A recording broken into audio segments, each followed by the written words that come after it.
In this situation, we're looking at vehicles that should be turning but don't turn for a couple of reasons.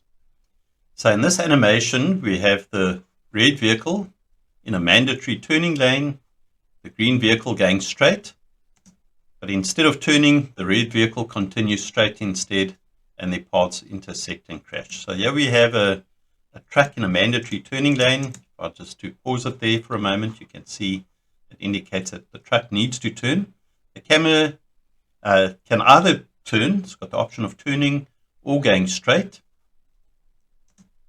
But the truck, instead of turning, goes straight. Camera tries to turn, and so the vehicles collide. What this animation is having a look at is that the red vehicle should be coming around the bend, sticking to its lane, but because of the sheer speed that it's traveling at, cannot stick to its lane, is forced to take a bit of a shallower curve and so collides with the green vehicle. Yeah, a real life example of this. The camera is wanting to take the off ramp. There's a vehicle coming up in the right hand lane at speed, cannot take the curve and so collides into the camera's vehicle.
Please like, subscribe, and get notified.